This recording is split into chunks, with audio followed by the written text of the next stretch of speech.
think Skinny has been a state of mind for years and years from growing up, and it kind of came together about 7 or 8 years ago.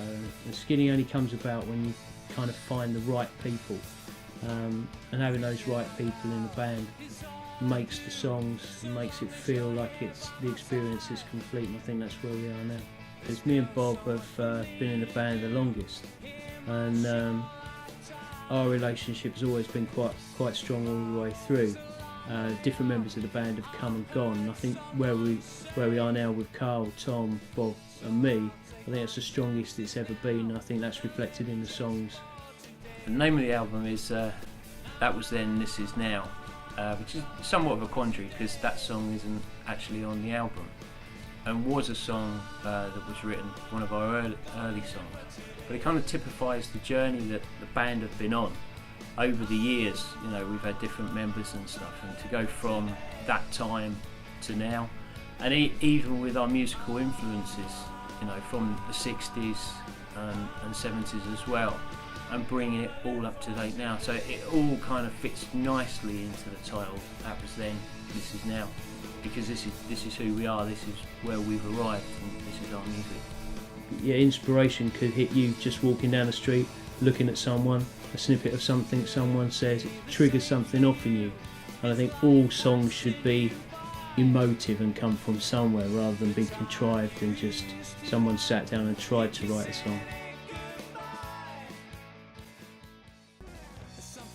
I think Eyes Wide Open is just one example of where you go through life and you're constantly challenged by people, and you can either walk away or you can stand up to them and brave it. And that song is completely about not taking it from the big man, and actually, you know, standing up for yourself, standing up for your rights. And yeah, I think that's got a lot of passion in that song. Mr. Bragg, I think there's a Mr. Bragg in just about every room of every uni, of every town, of every pub. There's someone there, and the whole concept was the guy I used to work with who you wouldn't be satisfied unless he had the latest phone, the latest equipment, driving the latest car. And it was all about the fact that he couldn't just drive the car or have the phone, he had to brag about it, he had to tell everyone. And the whole concept is, there's a little bit of that in all of us really. And the whole song is almost like a poke and a jab at ourselves, that although, you know, we all know someone like that, I'm sure they all know someone, and that could be me or you, you know. Live for Today, that kind of came about, like most of my songs, it's a personal thing that you want to get out, and writing songs is all about releasing an emotion inside and sharing that and getting other people to relate into what you're saying.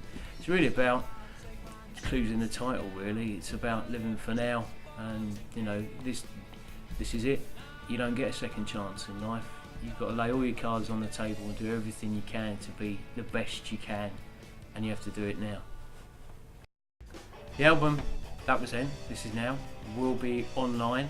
You should be able to get it at iTunes, Spotify and all good stockists. We look forward to making your acquaintance.